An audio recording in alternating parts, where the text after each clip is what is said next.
loading centernya. Jadi BIM tadi bukan cuma dengan Tekla, BIM itu banyak sekali software-software yang digunakan. Salah satu software yang kita miliki ya, yang kita punya lisensi adalah Tekla. Jadi nanti kalian bisa belajarlah Tekla. Kalau nggak salah saya nanti di semester 3 atau semester 4 kalian akan diberikan tentang pemahaman tentang BIM ini tadi ya, bagaimana BIM itu bekerjanya seperti apa dan sebagainya. Nah, mudah-mudahan nanti kalian generasi ini generasi yang melek dengan teknologi ya. Jadi di teknologi IoT ya, Internet of Things ya, itu sangat diperlukan ya. Jadi kita belajar dari situ ya. Nah, kalau kita lihat lagi dari suatu rekonstruksi tadi ya, seperti inilah siklus-siklus yang mungkin bekerja. Maka BIM tadi sangat diperlukan ya. Nah, karena kalau tanpa BIM ini ya mungkin akan mata rantainya dari aplikasi sampai dengan ke pekerjaan itu sangat terlalu jauh gitu ya. Tapi dengan BIM tadi bisa terkontrol. Aplikasi di mana, pesannya seperti apa, pekerjaannya bagaimana, dan bisa kita lihat ya. Nah, jadi dengan siklus-siklus ini akan memudahkan kita dalam hal mengantisipasi pekerjaan nantinya. Ya. Nah, kalian bisa bayangkan lah suatu rekonstruksi ya. Nanti juga berdasarkan BNSP, Badan Nasional Sertifikasi Profesi. Nah, itu adalah nanti sertifikasi yang dikeluarkan oleh BNSP. Nanti kalau kalian ini orang gedung nanti ya bisa sebagai pelaksana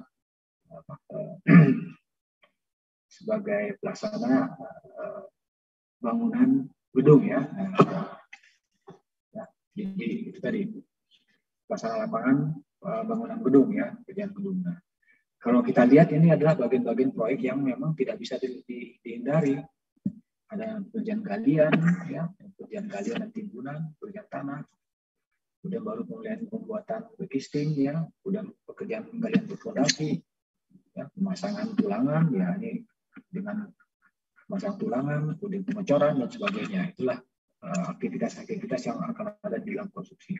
Begitupun juga dengan pagar-pagar proyek, ya. Kenapa diberi pagar proyek? Karena kalau banyak pagar nanti bisa berbahaya buat pekerja, juga berbahaya buat masyarakat sekitarnya yang berlalu lalang di sekitarnya. Nah, hal itu yang tidak bisa kita hindari. Bapak mohon ya, maaf. Ya, silakan. Ya. Mohon maaf Pak, suaranya kurang terdengar jelas Pak. Kurang terdengar jelas. Oke, betul Pak. Mungkin saya harus pakai headset kali ya.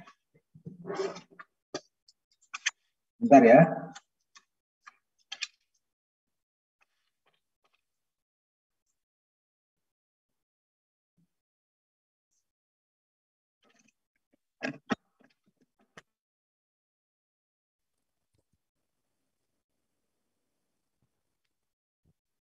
Oke, ini suaranya kedengar nggak sekarang? Terdengar jelas. Pak. Cukup jelas dibanding sebelumnya? Cukup jelas Pak. Oke. Jelas Pak. Jadi saya harus pakai headset ya. Ini saya lagi pakai headset. Ya.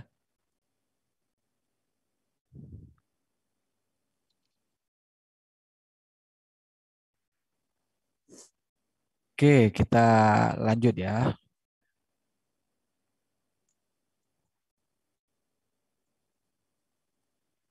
Nah, minggu yang lalu kita udah belajar tentang struktur atas ya.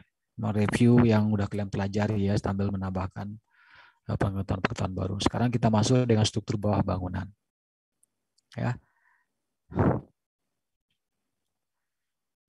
Nah, secara umum, kalau struktur bawah bangunan itu selalu orang punya fondasi. Fondasinya seperti apa sih? Fondasinya dari apa sih? Fondasinya dikerjakan bagaimana sih ya? Nah, jadi kalau struktur bawah itu secara umum pasti disebut orang adalah fondasi. Ya, kalau kita secara umum kalau kalian berdiri ya, telapak kaki kalian gitu ya. Nah, telapak kaki kita itu sama dengan fondasinya ya. Coba telapak kaki kita nggak seperti sekarang ya, mungkin kita nggak akan bisa berdiri dengan stabil. Nah, itulah fondasi. Nah, apa itu fondasi? Fondasi adalah suatu konstruksi pada bagian dasar struktur bangunan atau substructure yang berfungsi. Jadi bagian dasar bangunan, bagian bawah dari struktur bangunan yang berfungsi meneruskan beban dari bagian atas struktur ke lapisan tanah yang berada di bagian bawahnya, tanpa mengakibatkan keruntuhan, geser tanah, dan penurunan settlement tanah fondasi tanah atau pondasi yang berlebihan. Jadi kalau kita lihat ini ada permukaan tanah ya seperti ini. Sini ada beban bangunan, di atasnya ada bangunan. Nah, bangunan ini bagian dasar bawahnya apa? Bagian bawah inilah pondasinya ini ya. Nah, apakah dia pondasi dangkal atau dia pondasi dalam? Ya, sebagai media ya, sebagai media untuk meneruskan beban. Dan sini adalah beban konstruksi ke lapisan tanah yang di bawahnya gitu. Maka kita perlu pondasi. Nah, bagian ini disebut dengan substructure ya, struktur bawah, struktur bangunan bawah. Ya. Karena kekuatan dari substruktur ini tergantung pada karakteristik tanah pendukung. Jadi kekuatan substruktur ini pengaruhnya juga ada dari kekuatan karakteristik tanah pendukung. Ya. Dan pengaruh dari superstrukturnya sendiri ya. Maka struktur pondasi dan lapisan tanah harus diperhitungkan sebagai satu kesatuan. Nah, jadi karakteristik tanah pendukung. Nah, kalau kita bicara tentang karakteristik tanah pendukung, nah kalian belajar kan di mekanika tanah. Sekarang lagi belajar mekanika tanah, bukan? Belajar ya. Nah, itu kalian belajar tentang karakteristik tanah gitu ya. Sifat teknisnya, sifat fisiknya. Nah, itu kalian pelajari di mekanika tanah. Nanti dilanjutlah nanti dengan pengujian tanah. Nah, pengujian tanah itu nanti kalian akan melakukan pengujian yang untuk mendapatkan parameter-parameter yang kalian pelajari dalam mekanika tanah. Kemudian akan lanjutkan lagi nanti kalian dengan rekayasa pondasi. Nah, ini sekuensi alur pelajaran dari bidang geoteknik untuk memperdalam supaya kalian nanti bisa menghitung atau merencanakan fondasi ini ya, substructure-nya gitu. Jadi ketika kalian mau menghitung fondasi, kalian harus belajar dulu mekanika tanah. Kalau nggak paham mekanika tanah ya susah kita mendesain fondasinya gitu. Kemudian kita juga harus tahu juga tentang PUT, karena kalau kita nggak pernah tahu tentang PUT pengujian tanah, nanti dikasih data aja sama orang nggak, apakah itu data itu benar atau tidak ya juga tidak sesuai gitu. Maka ini perlu dipelajari juga gitu. Ya. Nah, fondasi dari struktur bangunan pada umumnya, fondasi dari suatu struktur bangunan pada umumnya terdiri dari satu atau lebih elemen-elemen fondasi. Jadi tidak hanya cuma satu.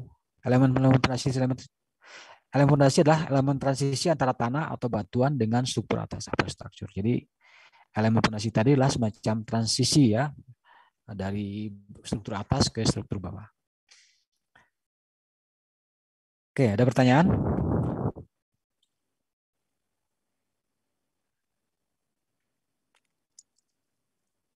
Nggak ada? Kita lanjut ya.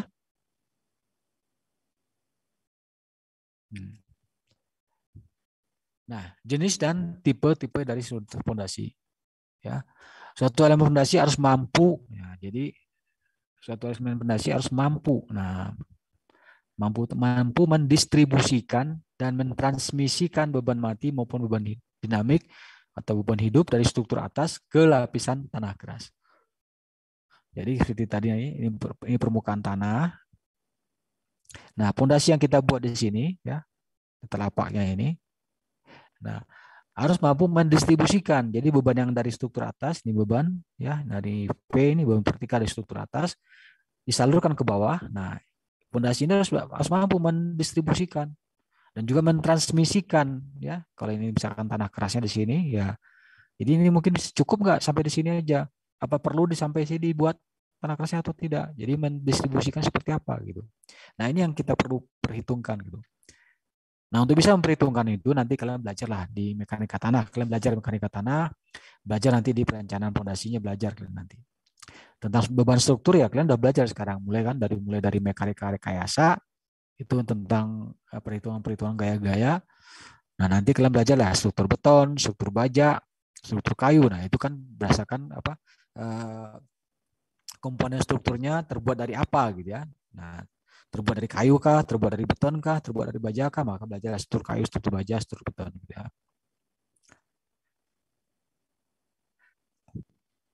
Nah, kenapa kita perlukan tadi supaya tidak terjadi perbedaan penurunan ya.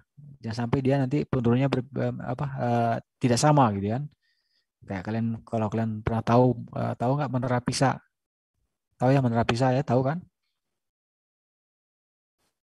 Apa, apa istimewa menara Pisa kalau tahu? Miring. Ya. Apa dibangunnya miring nggak ketika dibangunnya? Enggak, Pak. Enggak. Kenapa dia miring? Tanahnya mungkin. Karena ada tanah yang Nah, geser. itu tadi ya, karena ada penurunan yang tidak seimbang gitu ya. Jadi kalau misalkan ini bangunan ya, seperti inilah bangunnya kan makin kecil. Nah, seperti ini pondasi di bawah. Nah, kebetulan tadi. Nah, ada yang tidak seimbang penurunnya. Jadi sebelah kiri atau sebelah kanannya turun lebih rendah gitu. Ya, lebih banyak turunnya dibanding yang lain sehingga dia juga akan miring gitu ya. Nah, tapi justru karena menara yang tadi miring tadi menjadi menarik ya. Tapi pada tahun berapa ya? Tahun 2000-an kalau saya nggak salah, sebelum 2000-an tuh pernah ditutup ya, tahun 95 atau 93 ya, itu pernah menara Pisa itu ditutup, tidak boleh lagi dikunjungi. Artinya apa? Bukan apa tidak boleh lagi dinaiki ya.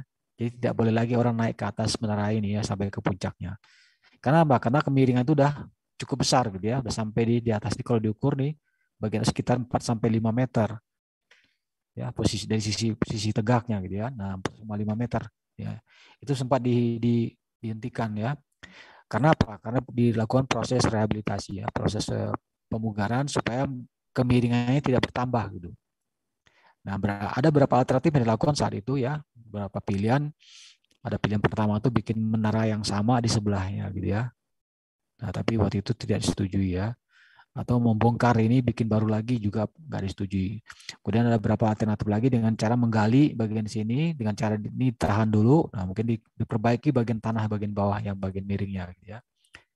Nah, saya nggak tahu seperti apa kelanjutan dari prosesnya ya. Tapi sekarang Menara Pisa udah mulai dibuka lagi ya. Dan mudah-mudahan kalian bisa kunjungan industri ke sana gitu. Siap nggak kunjungan industri ke Menara Pisa? Siap, Pak. Nah, Ya, Pak. ya harus dilakukan dari sekarang, direncanakan dari sekarang. Ya, kalau kalian rencanakan dari sekarang, dalam 2 tahun ke depan udah pasti bisa gitu ya. Kan bisa diprediksi berapa biaya ke sana, biaya ke sana sekian. Nah, kalian belajar dari sekarang menyiapkannya, ya. Kembangkan jiwa entrepreneur, pasti kalian bisa melakukan kunjungan industri ke Menara Pisa gitu ya. Oke. Nah, jadi itu yang perlu diketahui. Pertama, suatu telemetrasi harus mampu mendistribusikan dan mentransmisikan beban mati maupun beban dinamik dari struktur atas ke lapisan tanah keras. Kemudian, pemilihan jenis fondasi pada dasarnya tergantung pada letak kedalaman dari tanah keras. Jadi, pemilihan jenis fondasi yang akan digunakan tergantung pada letak kedalaman tanah keras. Tanah kerasnya di mana gitu? Apa tanah kerasnya dekat ke permukaan, atau tanah kerasnya jauh dari permukaan tanah? Kalau dekat ke permukaan tanah ya kita bisa menggunakan fondasi dangkal, fondasi telapak ya. Istilahnya itu kalau tukang-tukang sekarang namanya, kalau kalian pergi ke proyek itu namanya fondasi cakar ayam katanya ya. Ya, atau kenapa disebut fondasi cakar ayam? Padahal kalau cakar ayam itu kan jarinya kan ada berapa ayam jarinya? 4 ya. Cakar ayam seperti itu. Padahal kan fondasi telapak harusnya seperti itu ya. Tapi kalau tanahnya keras, ya, tanah kerasnya jauh dari permukaan tanah, nggak bisa dengan fondasi dangkal. Maka pasang lagi tiang, ya dipancangkan ke apa? Tiang itu ditusukkan ke dalam. Baik itu berupa tiang yang dipancangkan ataupun tiang yang dibikin lubang dulu kemudian dicor gitu ya. Nah, seperti itu ya. Maka dengan kondisi tanah keras tadi, maka umumnya jenis fondasi dapat dikelompokkan menjadi 2 bagian besar, yaitu fondasi dangkal dan fondasi dalam.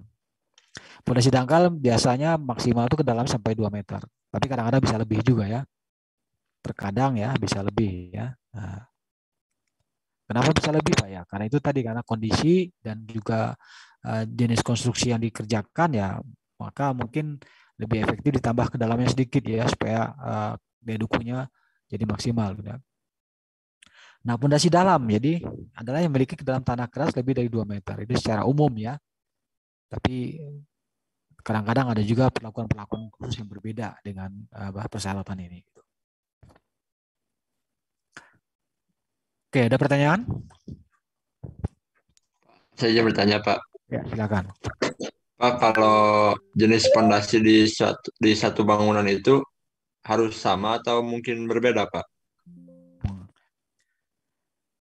Secara umum, kalau dia menggunakan fondasi kalau bangunan tadi ya, Berbedanya kalau dia umumnya kalau dia menggunakan pondasi dalam, semua pondasi dalam. Kalau dia bisa pondasi dangkal, maka semua pondasi dangkal. Secara umum ya. Tetapi kadang-kadang juga bisa berbeda. Jadi misalkan ini, saya coba gambarkan dulu ya sebentar.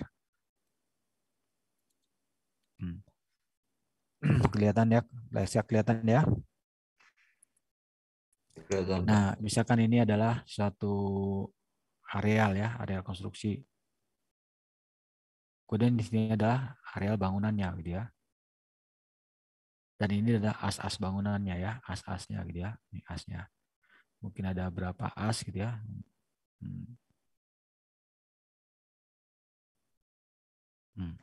Nah, titik perpotongan garis-garis ini biasanya lihat tempat beradanya kolom-kolom. Ini kolom-kolom semua di sini, ini kolom. Nah, kalau bagian bawah paling dasar ya itu jadi bagian fondasinya gitu. Ya. Nah, tadi ada dua pilihan fondasi ya, fondasi dangkal atau fondasi dalam. Nah, mungkin nggak Pak ada fondasi dangkal dan fondasi dalam, dua-duanya bisa saja ada. Selama ya konstruksi tadi tidak menerima beban yang terbesar. Tapi kalau di gedung-gedung ini relatif kan kalau kita lihat tampak samping ini ya, tampak samping seperti ini permukaan tanah. Ya pasti ini kan ke atasnya sama kan tingginya kan? Benar nggak? Ya mungkin berapa lantai gitu sama kan? Nah, pasti bebannya relatif juga akan mirip gitu ya. Nah, maka dia sama pasti menggunakan semua fondasi dangkal. Dangkal dan dalamnya tergantung dari jenis tanahnya. Jenis tanah di bawahnya seperti apa gitu. Tanah kerasnya dekat ke permukaan kah? Atau tanah kerasnya jauh ke permukaan kah? Kalau jauh ke permukaan dalam maka digunakan fondasi dalam.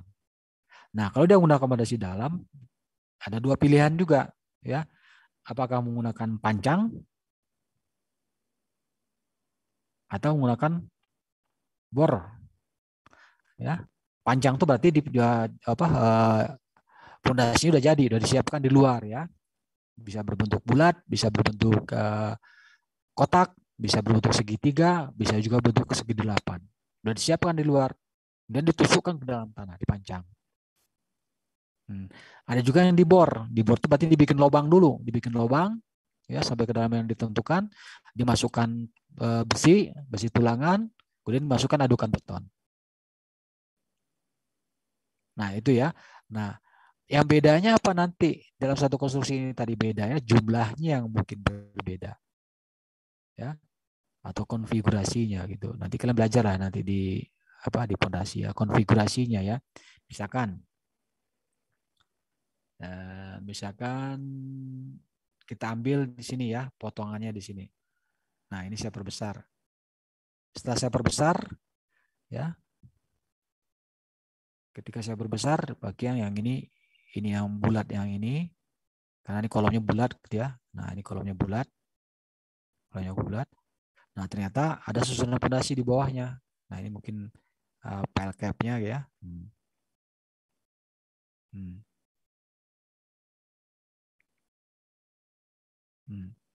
Ternyata di pile cap yang ini karena bebannya besar, maka dia butuh berapa buah tiang gitu ya. Mungkin butuh 8 tiang atau mungkin butuh berapa ini? 12 tiang. Di sini bebannya kecil ya butuhnya cuma mungkin 4 tiang. Di sini dia cuma lebih sedikit lagi bebannya, butuhnya mungkin cuma 3 tiang. Di sini juga mungkin butuhnya cuma 2 tiang. Nah, itu bedanya cuma di situ gitu. Oke, terjawab nggak pertanyaannya? Bisa dipahami nggak? Ya, terjawab Pak, bisa dipahami. Terima kasih Pak. Oke, sama-sama ya. Jadi sekali lagi ya, umumnya menggunakan jenis fondasi yang sama. Hanya mungkin susunannya mungkin berbeda-beda. Kalau sama-sama fondasi dangkal atau sama-sama fondasi dalam. Oke. Ada pertanyaan yang lain? Silakan.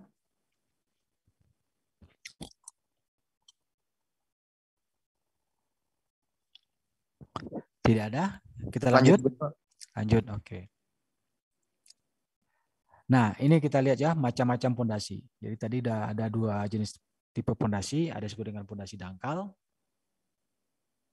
ada juga dengan fondasi dalam. Fondasi dangkal itu apa? Yang paling umum digunakan, yang paling sering kita lihat adalah fondasi dengan menggunakan batu kali. Ini materialnya ya, batu kali. Nah, kalau dilihat di sisi material nih batu kali ya. Kemudian ada juga pondasi tapak atau footplate ini biasanya dari beton ya. Udah pasti arah ke beton ya. Atau pondasi umpak yaitu cuma penyangga gitu ya. Jadi bisa juga batu kali.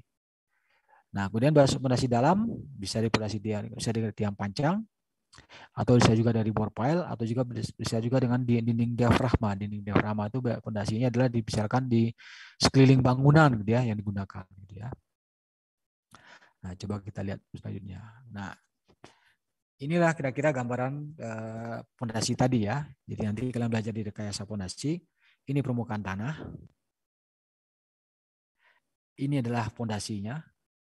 Nah, kita lihat. Ini ada D. D itu kedalamannya ya posisi bawah dari alas pondasi tadi dari permukaan tanah adalah D. B itu adalah lebarnya kalau kita lihat di satu sisi.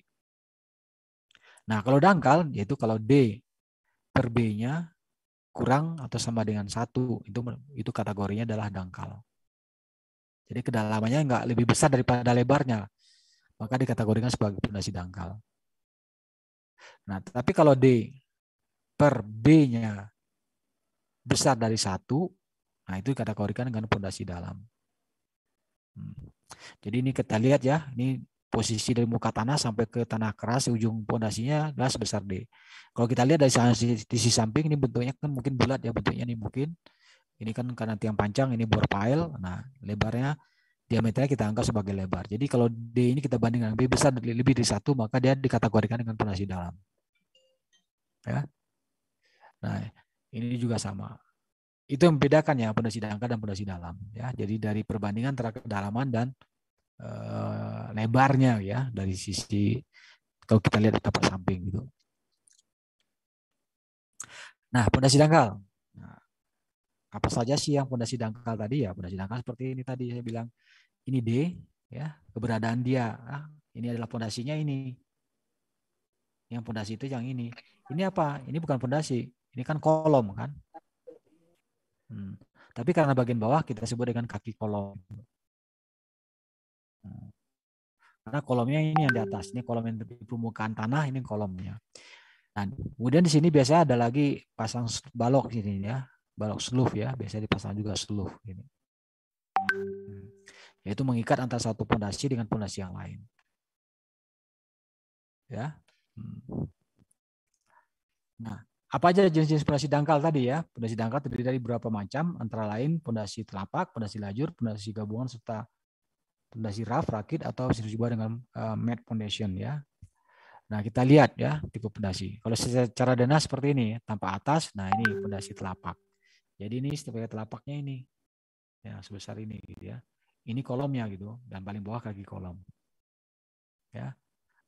Nah, ini potongannya kalau kita potong di sini, nah kelihatanlah seperti ini. Kalau pondasi lajur gimana? Pondasi lajur kan antara satu kolom dengan kolom yang lain, pondasinya disambungkan gitu, maka pondasi lajur. Jadi dia seolah bersatu gitu ya. Kemudian juga pondasi gabungan, pondasi keempat. Jadi mungkin antara satu kolom dengan kolom lain jaraknya tidak terlalu jauh, daripada dibikin masing-masing ternyata kurang praktis, maka digabung aja. Ya, maka distribusikan segi empat. Kalau lajur itu kan panjang ini ya, ini masih ada lagi ke sana kiri kanannya ya. Atau kadang-kadang juga berbentuk trapesium ya. Pak, kenapa bisa bentuk trapesium ini? Ya mungkin saja ya, karena di sini mungkin tanahnya relatif agak lunak bermasalah gitu ya, maka dibesarkan telapaknya gitu. Karena kalau telapaknya makin besar, maka dia dayanya juga makin kuat. Settlement juga bisa jadi mengecil gitu ya. Nah, pondasi rakit. Ya, pondasi rakit namanya juga rakit ya.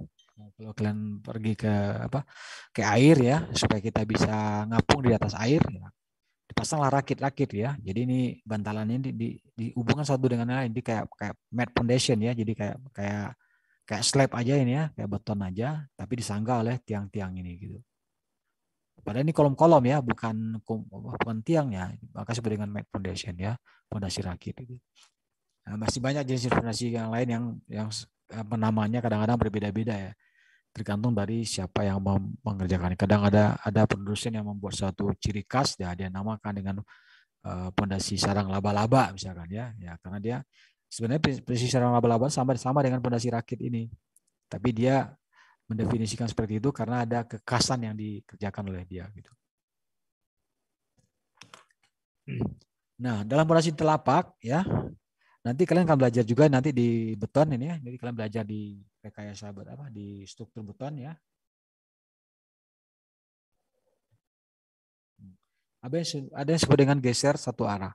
Jadi kalau ini ada kolom, pasti ada beban, pasti dia akan nekan bagian platnya ini. Nah, bidang retaknya adalah ini gitu. Ya. Bidang retaknya adalah di sini. Nah, maka disebut dengan geser satu arah seperti apa ya? Karena dia mungkin satu arah aja gesernya. Jadi kekuatannya tidak, atas juga nggak ada kekuatan. Sorry. Ini baterainya hampir habis nih. Ya. Nah, kadang-kadang ada juga dengan geser dua arah. Kalau geser dua arah kan lebih sempit. Jadi bagaimana cara menghindari geser ya? Biasa untuk menghindari bahaya geser tadi, bahaya pons ya. Bahaya pons kan ini ada telapak ya. Bila ada tusukan di tengah-tengahnya.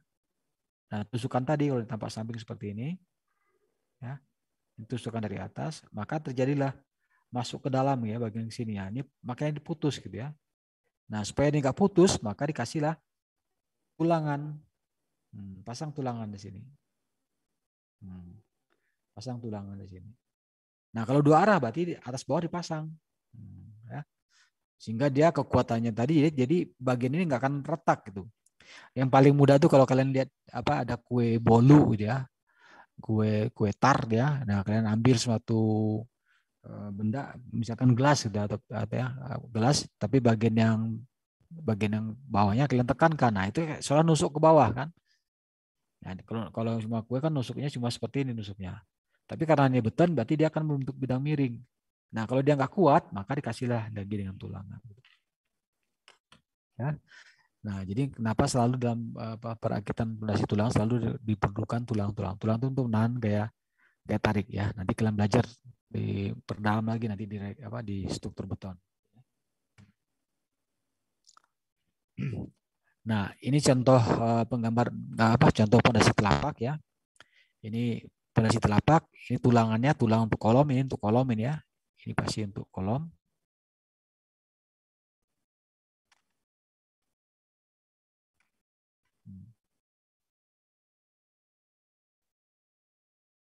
Ya, ini untuk kolom ya.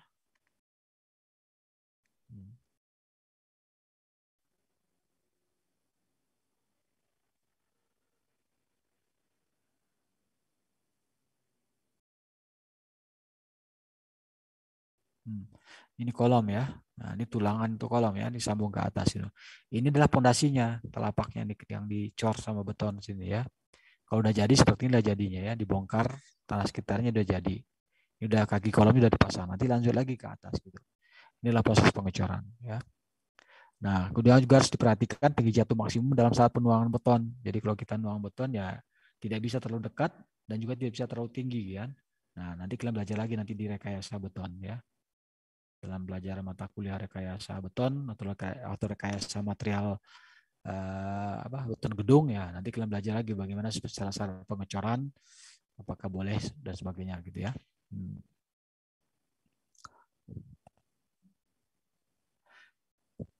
Ada pertanyaan sampai di sini? Silakan, ada pertanyaan?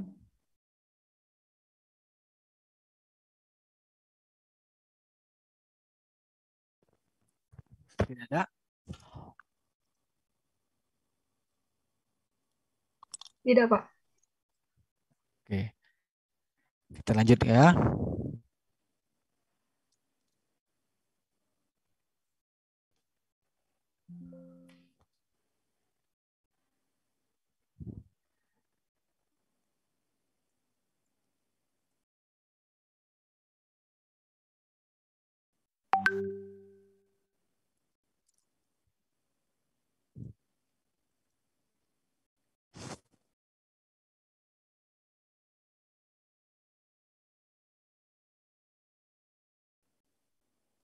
Oke. Pondasi batu kali. Nah, apa itu pondasi batu kali? Nama juga pondasi batu kali ya. Pasti duanya dari batu ya. Batu di mana? Berasal dari kali ya. Ya, asal usul namanya mungkin seperti itu ya. Pondasi batu kali karena batunya banyak di sungai ya. kali yang diambil dihancurkan, padahal tidak selalu dari kali gitu ya. Pondasi ini digunakan untuk bangunan-bangunan sederhana, ya, terutama untuk bangunan sederhana, ya, pada tanah asli yang cukup baik. Biasanya kedalamannya adalah antara 60 sampai 80 cm di permukaan tanah. Jadi kalau di permukaan tanah, maka dasarnya kedalaman 60 cm, ya, 60 sampai 80 cm. Lebar tapak sama dengan tingginya, dan biasanya lebar yang dipasang, misalkan lebar seperti ini, nah sama dengan tingginya. Misalkan tinggi seperti ini, tapi tidak berbentuk lurus, akan berbentuk seperti piramid gitu ya. Nah, kebutuhan bahan baku untuk pondasi adalah batu belah atau batu kuli atau batu gunung, ya, bisa dari kali ataupun dari gunung. Kemudian pasir pasang dan semen. Gambar fisik pondasi lajur pasangan batu kali dapat dilihat pada gambar. Jadi kadang-kadang batu kali tadi yang disambung dengan keseluruhan disebut dengan pondasi menerus. Nah, ini contohnya batu kali ya. Jadi ini batunya dipasang sedemikian rupa di mana lebarnya ini ya mungkin sama dengan tingginya. Ini dibuat kemiringan seperti ini. Jadi dalam pekerjaannya kita harus gali dulu, ini adalah areal galian. Nah, ini digali dulu. Digali, setelah digali baru dipasang sebagai batu apa? Pasir lantai kerja di sini ya, berupa pasir ya, berupa urukan pasir di lantai kerja mungkin sekitar 5 sampai 10 cm. Nah, baru dipasang batu kalinya. Batu kali dipasang di bawahnya ya. Kadang-kadang juga pakai beton juga bisa sebenarnya, tapi ke batu kali. Nah, baru pasang batu kali disusun sedemikian rupa. Jadi kalau tanpa atasnya seperti ini ya, ini bagian atasnya. Nah, ini bagian bawahnya seperti ini gitu. Ini kayak piramid terpancung ya. Nah, seperti ini. Ya. Nah, di atasnya baru dipasang sluff. Tapi sini juga ada kolom ke atas ya. Ini ada kolom lagi ke atas. Tapi sini juga ada sluff gitu. Nah, itu gambaran. Nah, kalau pondasinya menerus, berarti dari kalau misalkan dia ada sebuah denah rumah ya. Nah, kalau menerus itu dia akan nyambung sini seluruhnya gitu. Nah, pondasinya nyambung, itu namanya pondasi menerus. Jadi tidak ada pembesaran di bagian kolomnya gitu. Nah, ini menerus seperti ini gitu. Nah, tapi kadang-kadang di bagian kolom di sini kadang-kadang perlu ada pelebaran ya, mungkin aja ada pelebaran. Ya. Nah, kalau namanya gambar pondasi batu kali ya pasti terbuatnya dari batu kali ya. Bisa batu pecah atau batu belah ya. Batu gunung atau batu dari yang ada di sungai ya, diangkat apa dihancurkan ya, dipecahkan ya. Jadi mungkin berukuran antara 30 kali 30, ada yang 15 kali 20 ya, macam bervariasi ukurannya. Ketebalan juga bervariasi gitu ya. Biasanya kan kalau terlalu besar ya susah ngangkatnya ya. Kerja juga susah angkatnya. Oke. Kemudian pondasi plat lajur ya. Nah, pondasi plat ya ini biasanya dari beton. Ya. Kalau udah pondasi plat itu pasti umumnya dari beton. Beton itu sebenarnya unsurnya sama juga yang dengan batu kali tadi. Batu kali kan kami ukurannya besar-besar. Kalau beton, batu kali tadi mungkin dipecah lagi, ukurannya kecil-kecil ya. Ada persyaratan ukurannya kan. Jadi campur lagi dengan pasir, dicampur dengan semen, diaduk dibikin rupa, baru dituangkan. Nah, kalau pasang batu kali enggak, batunya utuh. Nah, adukannya tadi yang dibuat ya dari adonan semen sama pasir, ditaruh dan di adonannya baru pasang batunya, disusun sedemikian rupa gitu. Nah, pondasi yang biasa digunakan untuk pondasi plat lajur adalah untuk bangunan bertingkat atau bangunan di atas tanah yang lembek. Jadi pondasi tapak atau pondasi beton digunakan untuk bangunan-bangunan yang ekstra besar ya, benar besar bertingkat, atau tanah yang ada di sekitarnya termasuk kondisi tanahnya tanah lembek. Nah, dipasang tepat di bawah kolom atau pada tiang sampai pada kedalaman tanah keras. Jadi kita harus menempatkannya pas sampai tanah keras. Nah, metode kerja pelaksanaan pondasi plat setempat ada 4 tahap pekerjaan, yaitu seperti yang akan kita bahas di bawah ini. Yaitu kegiatan penggalian tanah pondasi. Jadi kita harus ada kerjaan galian dulu. Jadi kalau ini ada permukaan, nah harus ada pekerjaan galian. Digali seberapa dalam? Ya tadi bentuknya adalah seperti trapesium ya. Kenapa nggak tegak saja Pak ya? Ya kalau tanahnya baik, ya kalau tanahnya mengandung kohesi bisa kita bikin galinya tegak. Tapi kalau tanahnya rawan longsor, misalkan tanah granular ya kita harus bikin kemiringan tertentu gitu ya. Tapi kalau terlalu miring ya, kalau misalkan berbahaya, mungkin pasang turap bisa aja dipasang turap. Pasang papan-papan, nah pasang turap seperti ini gitu ya. Jadi ada proses pekerjaan galian. Ada proses pendulangan pondasi. Jadi disiapkan tulangannya, ya, dipasang tulang di bawah sini. Ya. Misalkan ini tulangan yang memutar, ya ini ada tulangan yang di sininya, ada tulang bagian atasnya, gitu ya. Kemudian tulangan kolomnya juga disiapkan, ya, bagi kolomnya, sebagainya. Kemudian ada pekerjaan backcasting. Ya mesti pekerjaan backcasting dulu ya. Kadang-kadang diperlukan untuk pondasi tadi ada juga penahannya di sini ya. Supaya adukan betonnya nggak bercecer kemana. Tapi kalau tanahnya tanah kohesif ya bisa tegak langsung. Tidak perlu pakai backcasting lagi gitu. Kemudian pekerjaan pengecoran. Nah itu adalah 4 tahapan dalam pekerjaan pondasi plat ya. Baik itu plat setempat maupun plat lajur. Ya. Nah inilah gambaran kasar, gambaran sepotongan melintang sebuah pondasi plat beton setempat. Jadi sama dengan pondasi batu kali tadi ya, tetap ada pekerjaan galian. Ini adalah pekerjaan galian, ya. Tetap ada di bawahnya lantai kerja, ya. Ini adalah lantai kerjanya dari pasir juga ya, pasir uruk ya. Kemudian ini yang di bagian dalamnya adalah pembesiannya atau tulangnya, ya.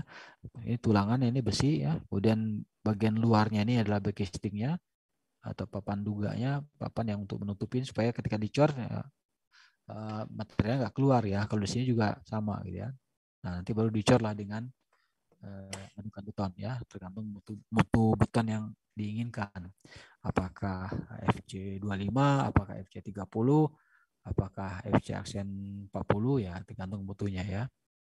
Yang saja memberikan kekuatan tekannya ya, kalau FC40 sekitar 400 kg per cm persegi. Oke, ada pertanyaan sampai di sini?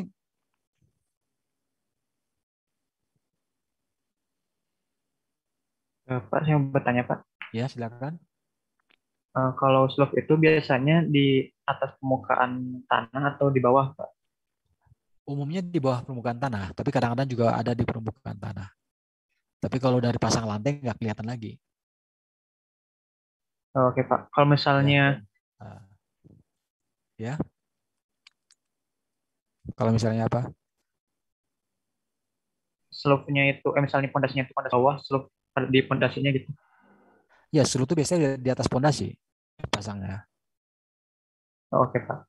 Ya, jadi pondasi apa slope itu seperti fungsinya itu sebagai balok juga ya, sebagai penahan tuh kalau kita pasang lantai di bagian bawah, tapi juga sebagai pengaku ya, pengaku antara satu pondasi dengan pondasi yang lain.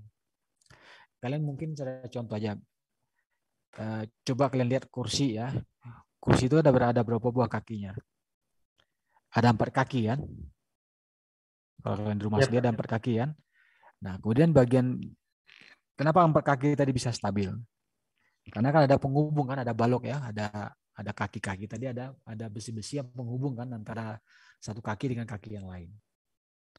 Nah, bagian atas selalu ada kan 4-4-nya kan. Nah, bagian bawah suka ada, suka enggak kan? Iya, Ya. Pak. Nah, itu tergantung. Jadi kalau misalkan di atas sudah kokoh, ya mungkin bawah nggak perlu. Tapi kalau misalkan di atasnya kurang kokoh, maka perlu di bawah. Bisa saja yang di bagian bawah kaki besi yang di bawahnya itu mungkin menghubungkan cuma dua kaki kiri dan dua kaki kanannya aja gitu kan. Kadang-kadang dua kaki kiri dua kanan digubung lagi di tengah. Ya, yang kadang-kadang juga sebagai tempat injakan kita kan. Ya. Nah, Iya, Pak. itu slope tadi seperti itu gitu ya. Jadi supaya ini kalau itu hilang ya. Jangan-jangan kursi itu nanti bisa nggak stabil kan. Nah, seperti itulah kira-kira. Jadi slope itu adalah untuk menjaga kestabilan konstruksi gitu ya. Jadi tanpa slope ya nggak akan bisa itu stabil gitu. Ya. Baik, Pak. Mengerti, Oke. Pak. Oke, masih ada pertanyaan yang lain?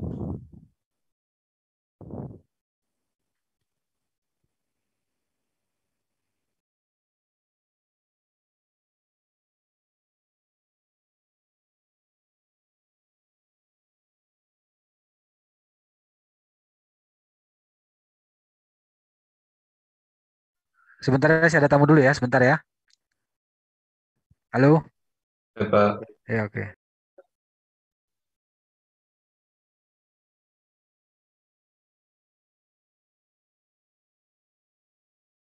Ya Pak.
Oke, kita lanjutkan ya. Halo. Ya, Pak. Lanjut, Pak. Oke.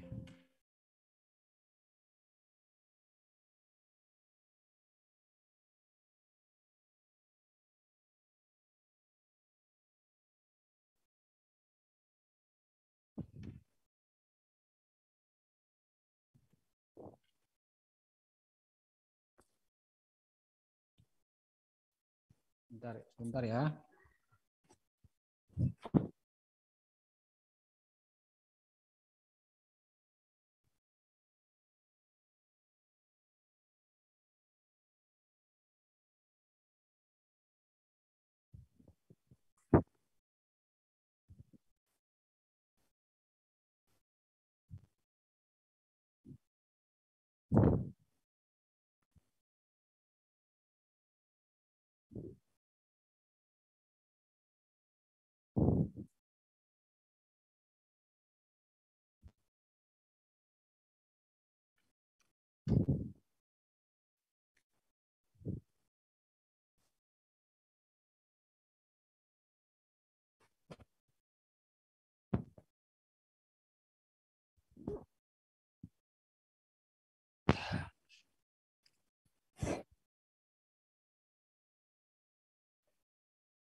Oke, kita lanjut ya.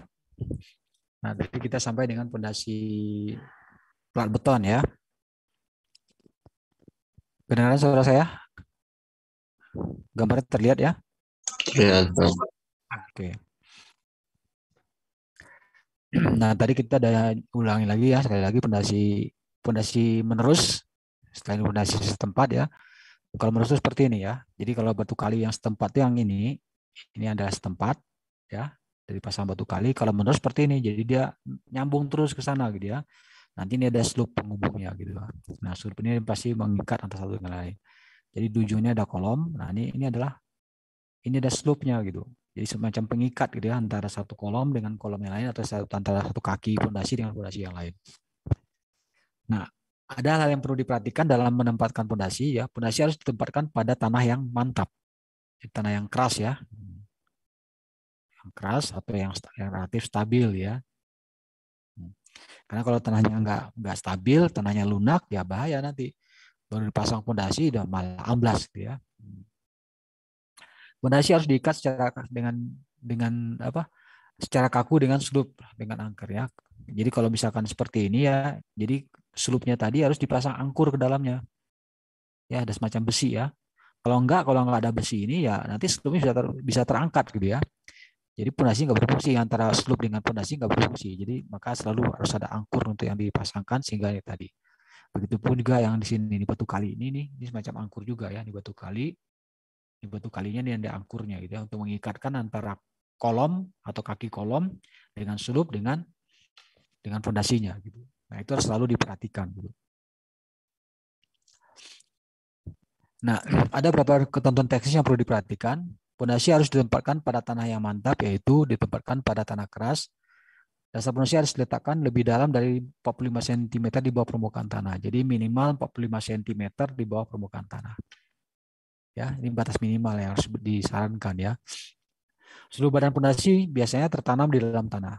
Jadi umumnya memang tertanam di dalam tanah, maka di sini ada sedikit kata-kata harus ya, harus tertanam di dalam tanah. Karena secara umum memang pondasi nggak pernah ada yang kalau saya sampaikan pondasi itu tidak menonjolkan diri ya, tidak terlihat gitu ya, selalu tertanam dalam tanah. Pondasi harus dihubungkan dengan balok pondasi atau slope. Nah, slope tadi seperti balok pondasi baik pada pondasi setempat maupun pondasi menerus. Jadi selalu digunakan slope tadi. Karena kalau selalu misalkan pada gempa ya, kalau gempa itu dia bergoyang ya bisa aja menyebabkan langsung runtuh ya bangunannya. Tapi dengan slope tadi jadi seolah kaki-kaki terikat gitu. Balok pondasi harus diangkerkan pada pondasinya dengan jarak angkur setiap 1,5 meter dengan baja tulangan diameter 12 cm. Jadi ada baja tulangan yang dipasang ke dalam untuk mengikatkan antara slope dengan pondasinya gitu ya. Pondasi tidak boleh diletakkan terlalu dekat dengan dinding tebing untuk mencegah terjadinya kelongsoran. Tebing diberi dinding penahan yang terbuat dari pasang atau turap bambu maupun dari kayu. Jadi kalau kita mendirikan bangunan di tebing, maka tebing tadi harus diperkuat dulu. Iya. Di foto aja. Nah, tebing harus diberi dinding penahan yang terbuat dari pasangan batu atau turap bambu maupun kayu ya. Jadi kalau kita membangun bangunan di pinggir tebing atau pinggir jurang ya harus diusahakan tebing tadi harus diamankan dulu. Kalau tidak ya tebingnya longsor, pondasi juga bisa longsor, bangunan juga bisa terbawa gitu ya. Nanti ada gambar yang bisa kita lihat nanti ya. Nah, ini juga ada beberapa persyaratan-persyaratan yang dikeluarkan oleh Puskim ya, untuk yang ketahui ya. Ukuran minimum pondasi. Jika keadaan tanah cukup keras, pondasi batu dapat dibuat dengan ukuran sebagai berikut. Lebar atas pondasi minimal 30 cm.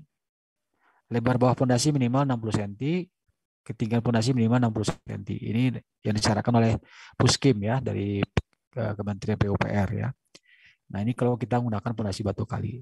Jadi ini lebar bawahnya ada 60 cm, tingginya minimal adalah 60 cm, dan lebar atasnya adalah 30 cm. Nah, ini dia berbentuk piramid ya, piramid terpancung gitu ya. Kemudian angkur besi untuk menghubungkan pondasi dan slope harus dibuat. Jarak minimal tiap angkur adalah setiap 1 meter. Jadi setiap 1 meter ini dipasanglah angkurnya gitu.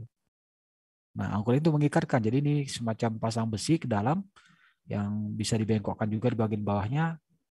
Sebelum batu kalinya dipasang ya, disiapkan dulu angkurnya. Nanti diisi cor, diisi batu kali.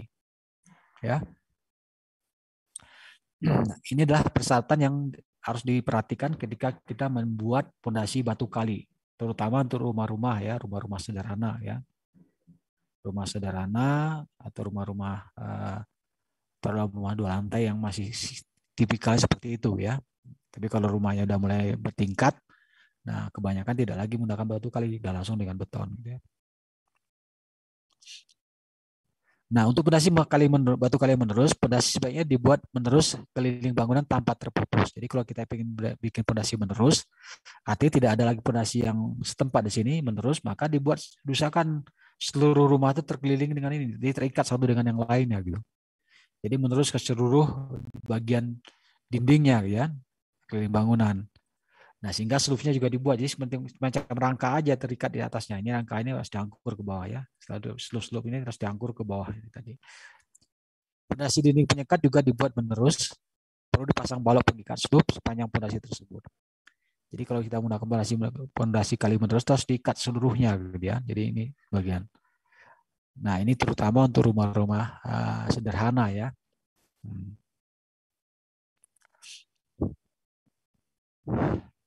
Kemudian bagaimana ketentuan dalam pengangkuran ya? Ketentuan pengangkuran, setiap 1 meter dipasang angkur antara pondasi dan slope dengan menggunakan besi minimal diameternya adalah 10 mm ya, diameter 10 mm. Jadi besinya dipancangkan dulu, ditancapkan ke dalam dulu. Jadi cari tempat yang ini atau mungkin di sela-selanya, tapi nanti diisi adukan ya. Jadi kalau isi batu kali kan susah, di batu kali kan bentuknya nggak beraturan. Jadi kita nggak bisa masukkan. Jadi dia terus demikian rupa dimasuk dan diisilah dengan adukan sekitarnya. Nanti bernongol bawah. Nah, dia terikatlah dengan adukan di slope. Slope kan dari beton biasanya kan. Nah, ini besinya diikatkan. Jadi terikat dengan besi-besi yang ada di sini gitu. Nah, baru diisi dengan adukan beton. Jadi dalam juga diisi adukan beton. Jaraknya adalah setiap 1 meter. Untuk apa fungsinya angkur tadi ya? Supaya slope tadi terikat dengan pondasinya gitu. Tapi kalau nggak ada angkurnya nanti bahaya ya. Bisa saja nanti terjadi goyangan, terjadi apa ya, slope-nya bisa terangkat, bangunannya bisa lepas dari pondasinya gitu. Ya.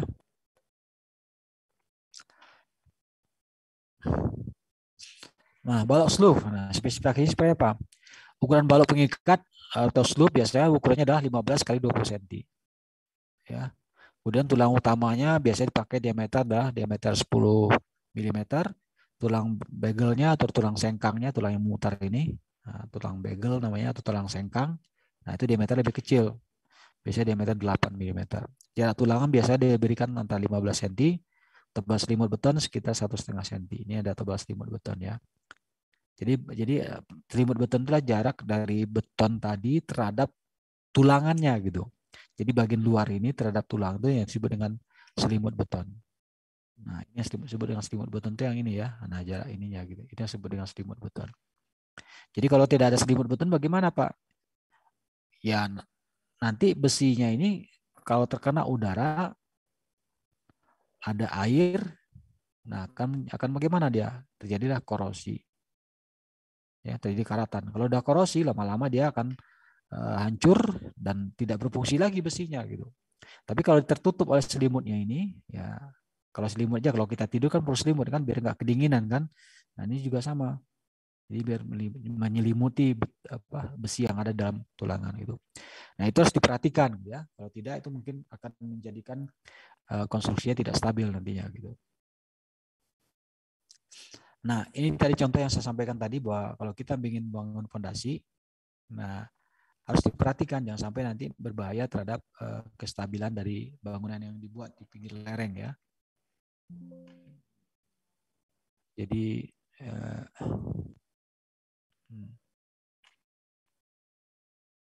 nah ini kalian kelihatan ya, ini gagalan. Ini akibat fondasi yang tidak stabil dapat mengakibatkan kehancuran total pada bangunan. Contoh penempatan fondasi yang diletakkan pada tanah labil dapat mengakibatkan bangunan roboh. Jadi ada fondasi, nah kebetulan dia bangun rumahnya di pinggir tebing ya, atau di pinggir lereng. Nah karena dia nggak stabil ya, lerengnya tanah-tanahnya terontok ke bawah, ya akibatnya ini kan terbongkar, ya kelihatan fondasinya. Ini tadi juga longsor, akibatnya dibangun, nah bisa saja bangunin roboh. Nah inilah hasil akhirnya gitu.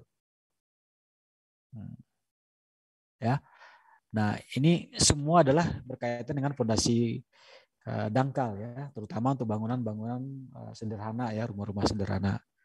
Bisa rumah RSS atau RSA atau RS ya, rumah sederhana, atau rumah-rumah tempat tinggal ya, yang satu lantai gitu ya. Nah, kalau yang 2 lantai juga udah jarang menggunakan batu kali, pasti udah menggunakan beton.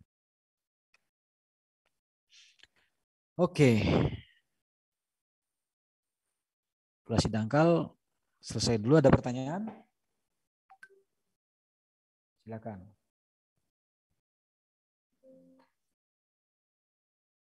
Ya. Pasti lebih murah batu kali. Ya. Batu kali pasti lebih murah.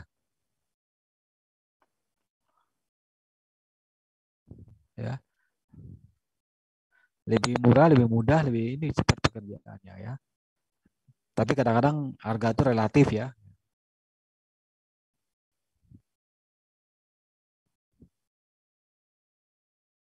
Terjawab nggak?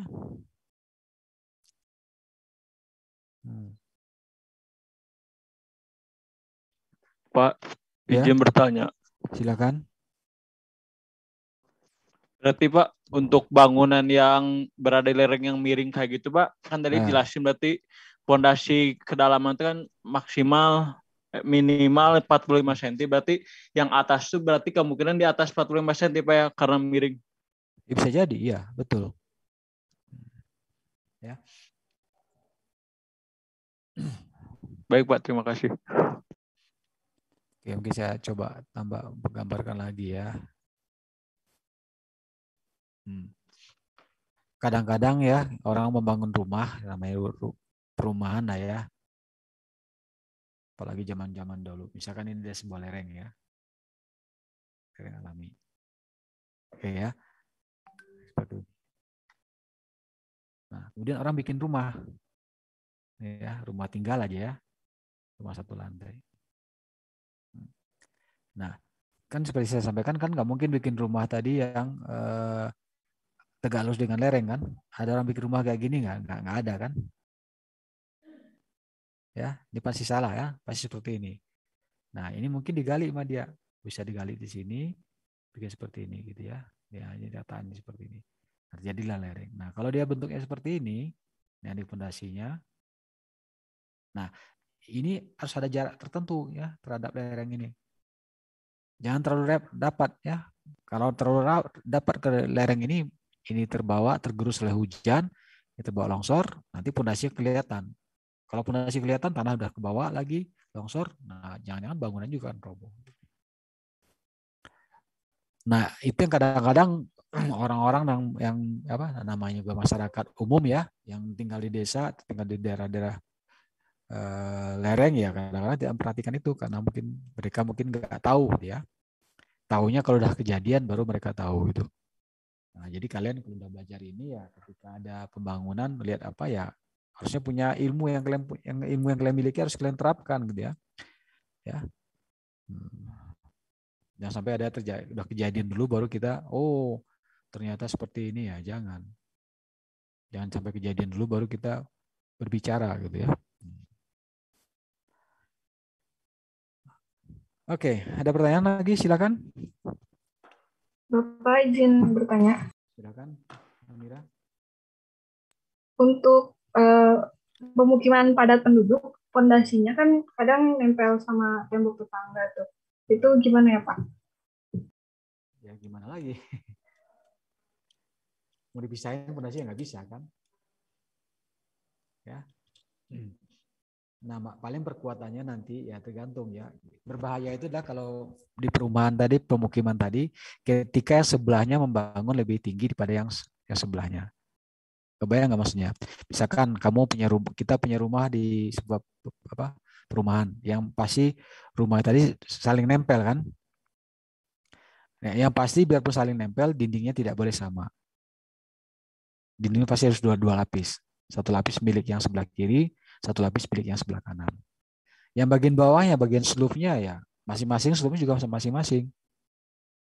Nah, mungkin pondasinya mungkin bisa saja bersamaan saling mengisi gitu ya. Apalagi kalau dia pasang pondasi batu kali. Nah, pas bagian kolomnya mungkin bisa samaan. Nah, ketika salah satu dari rumah tadi membangun lebih tinggi daripada yang lain, nah dia tidak boleh mengandalkan terhadap pondasi yang ada. Ya. Dia harus bikin sendiri, diperlebar pondasinya gitu ya.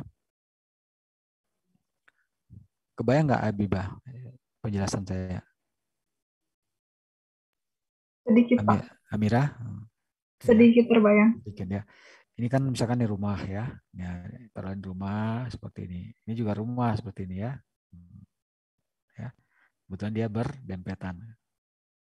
Ya. Berdempetan. Taruhlah anggaplah satu lantai aja ya. Sini ada pintu. Ini pintunya sebelah sini. Ini jendelanya. Ya, sini jendela sebelah sini. Ini pintu sebelah sini. Ya. Nah, yang pasti ini dinding tuh tidak bisa sendiri-sendiri. Dinding itu tidak bisa satu dinding untuk berdua, nggak boleh. Nah, dinding ini kalau kita perbesar ini pasti dua lapis ya. Ini dinding yang sebelah kanan ya. Ini sedang sebelah kanan. Ini dinding yang sebelah kiri. Nah, Kadang-kadang kalau dia kalau yang ngerjakannya baik, yang kontraktornya ngerti ya, developernya apik ya, mungkin yang diisi dengan adukan gitu ya. Supaya apa? Supaya dia rapat ya, supaya tidak ada kalau ada hujan nggak masuk ke dalam gitu. Nah, bagian bawah juga slope tetap masing-masing. Ini slope-nya tetap masing-masing. Nah, pondasi gimana? Bisa saja kemungkinan pondasi tadi bisa bersatu karena dia pasang batu kali bisa saja. Pasang batu kali bisa saja bersamaan. Ya. Ini ada slope lagi ke sana. Ini ada lagi slope ke sana gitu. Ngerti ya? Mengerti, Pak. Ya. Nah, jika salah satu dari rumah ini ingin meningkatkan, jadi dia bangun lebih tinggi. Nah, ya, kalau dia bangun lebih tinggi, tetap dindingnya dia bangun sendiri kan. Nah, kira-kira beban yang dipikul oleh bawah ini sama nggak dengan sebelumnya? Nggak sama kan? Pasti ada tambahan beban. Nah, biasanya ya, tidak bisa dia mengandalkan cuma pondasi ini. Mungkin dia akan gali lagi di sini. Dia akan hancurkan ini, dia gali ya sampai lebih agak dalam. Dia pasanglah dengan adukan beton biasanya ini diganti dengan beton. Jadi tambahan beban yang di atas, yang tambahan lantai 2 ini kan ada balok ya. Nah, tambahan beban di sini langsung pikul nanti sambung lagi ke bawah. Tapi dia pasang lagi kolom ke bawah dan mungkin lebih dalam daripada pondasi batu kali yang ada. Ya. Nah, jadi kalau tambah atas, jadi mungkin ada semacam pondasi tambahan di sini ya. Nah, ini kolomnya gitu, ini tambah atas gitu.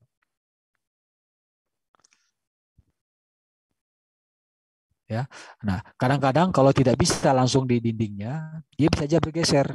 Jadi kalau kita tampak samping seperti ini ya, tampak samping ke sana. Jadi tidak harus kolomnya pas di ujung sini, mungkin dia bisa bergeser ke sini bisa saja. Karena kolomnya agak ke dalam, tapi melebar sejajar dengan dinding gitu ya, nggak apa-apa, nggak ada pengaruhnya karena kan yang bagian luarnya kan akan tertutup, bisa saja seperti itu. Gitu. Yang jelas adalah slope-nya tetap harus ada. Nah, sini balok tetap ada, sini juga ada balok di atas tetap ada. Kebayang nggak apa yang saya sampaikan? Bisa dipahami nggak? Kebayang, Pak. Terjawab pertanyaannya? Terjawab. Tapi mau nanya lagi, Pak. Ya, silakan.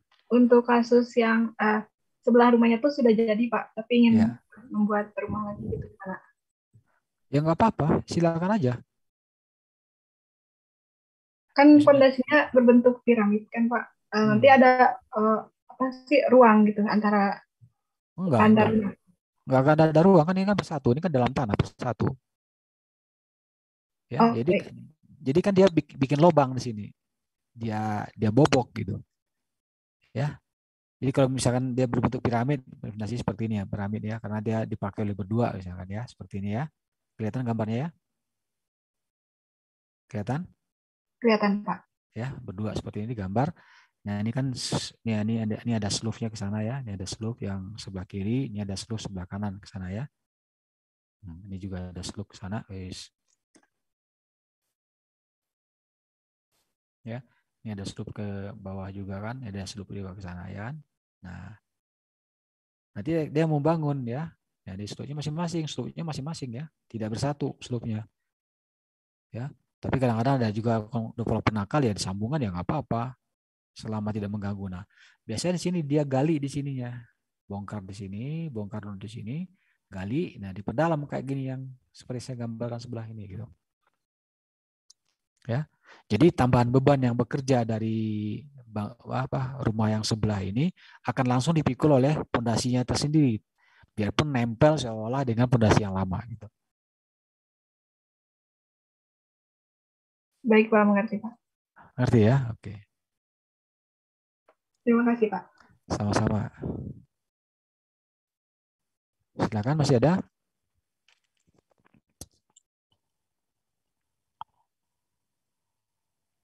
Pak, izin nanya lagi, Pak, masalah yang bangunan miring itu, Pak. Ya, silakan.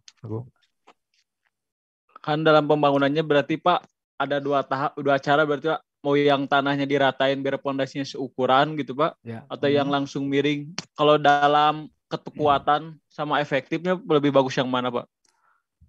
Ya, yang pasti tidak ada orang bikin rumah yang miring, nggak ada.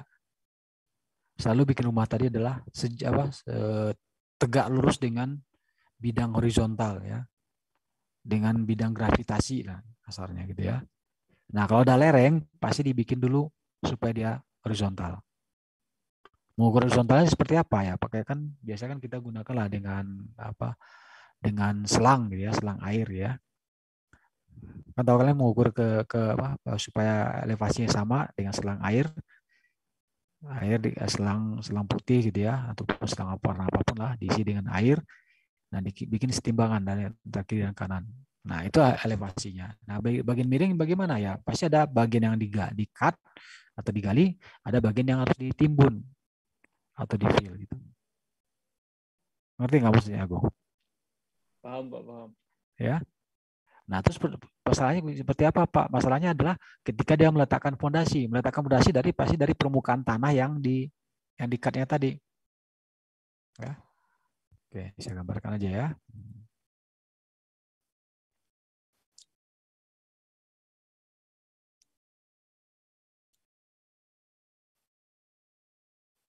Nah, misalkan seperti ini ya. Ini adalah permukaan yang miring tadi ya. Ya. Nah, ini mau bikin rumah di sini misalkan ya. Nah, bikin rumah di sini. Nah, pertama dia harus lihat dulu bagiannya. Ini bagian tanahnya dia. Nah, ini dirapikan dulu. Apakah dia akan ratanya di sini? Ya.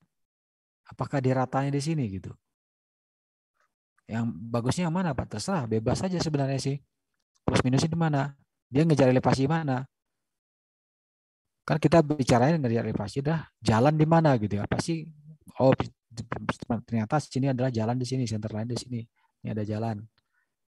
Nah, kalau kita bikin di atas seperti ini ratanya, berarti kan mau dari jalan ke rumah bagian harus bikin tangga berarti kan? Ya.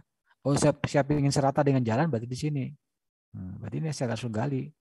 Berarti sini rumah saya di sini langsung. Jadi dari terhadap jalan tidak perlu ada tangga gitu. Nah, tapi kan masalahnya dari sini kan. Ini kan saya harus saya gali. Nah, bahaya apa yang muncul? Longsor sini kan. Nah, longsor apa enggak? Nah, kalau khawatir longsor ya mungkin pasang dinding penahan tanah. Atau pasang kirmir lah istilah di daerah kan kirmir, pasang kirmir di sini untuk menahan supaya tanahnya nggak longsor. Bagian sini gimana ya? Mungkin kalau ini udah rata ya nggak perlu lagi ada pertolongan. Nah, fondasi di mana mulainya? Fondasinya pasti di sini. Fondasinya pasti di sini fondasinya. Kebayang nggak maksudnya? Terbayang Pak. Bayang ya. Nah, tetapi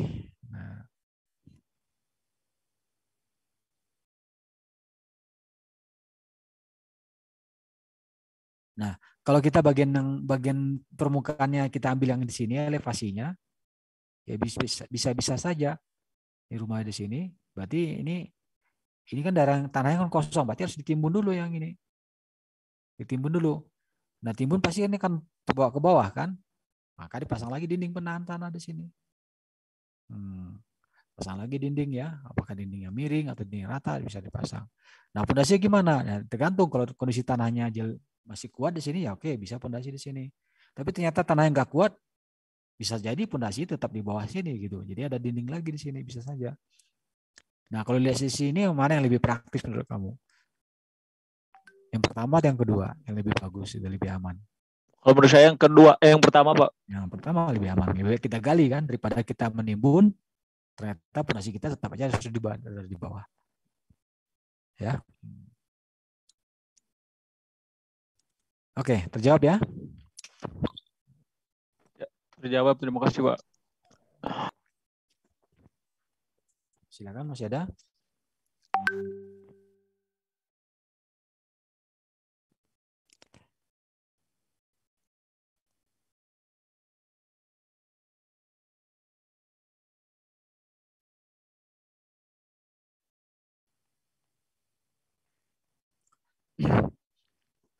Oke, kalau tidak ada mungkin cukup dulu ya hari ini ya. ya. Bagian kalian untuk bekerja dengan tim ya, untuk mulai mencoba mencari-cari objek. Coba siapa yang udah kelompoknya siapa? Coba sebutkan kayak kelompoknya siapa aja kelompoknya. Udah ada pembagian kelompok belum?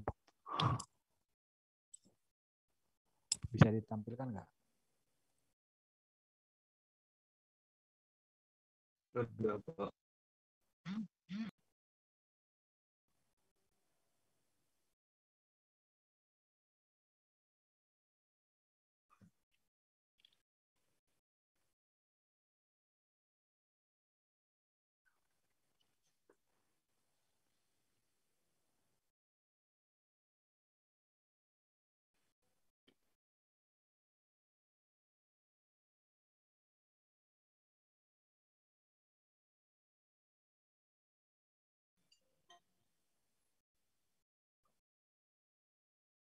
Ditayangkan aja, bisa nggak mau tayangkan nggak?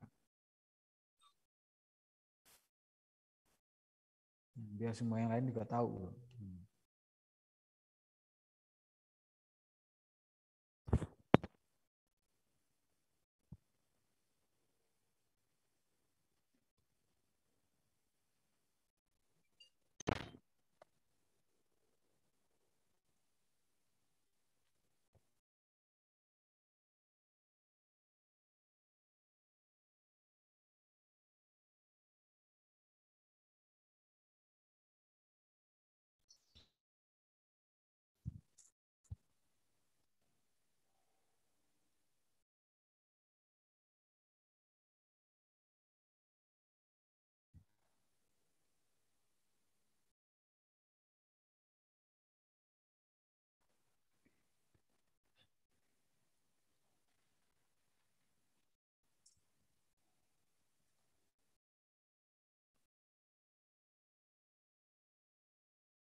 Udah lah, share screen-nya. Oke, belum. Oh, cuma nomor absen ya, nomor namanya nggak ada ya. Ya oke ya, nanti kamu kirim aja ke saya dengan nama-namanya nanti ya. Nah, kalian coba mulai bekerja ya, mulai mencari objek ya, diskusikan dengan tim ya sehingga dapat objek gitu ya. Nah, kalau memang perlu ada survei ke lapangan ya dilakukan ya. Kalau kalian merasa cukup hanya dengan berdasarkan data-data informasi atau data internet ya enggak, silakan ya, tapi harus paham apa yang dikerjakan gitu. Ya. Jadi ada 6 kelompok, masing-masing ada 5 orang ya. Ya oke.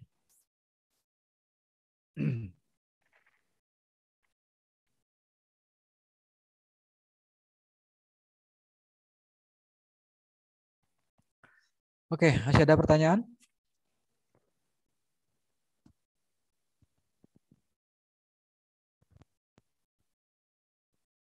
Ada, Pak. Nggak ada. Kalau nggak ada ya kita cukup dulu pertemuan untuk hari ini ya.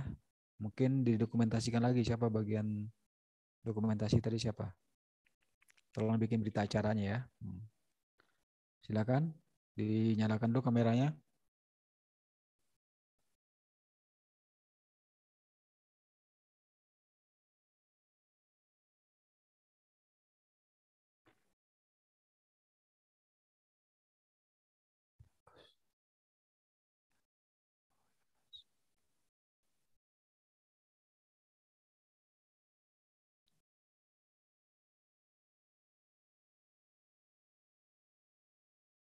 Silakan.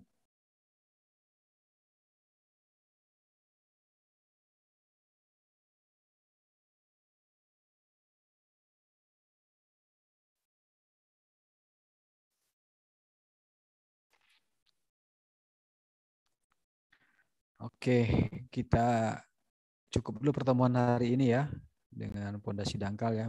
Minggu depan kita lanjutkan dengan fondasi dalam ya. Oke, terima kasih. Sehat selalu. Selamat berpuasa juga buat yang berpuasa ya. Tetap semangat. Assalamualaikum warahmatullahi wabarakatuh. Waalaikumsalam warahmatullahi wabarakatuh. Waalaikumsalam warahmatullahi wabarakatuh. Terima kasih, Pak. Terima kasih, Pak. Terima kasih Pak. Terima kasih, Pak.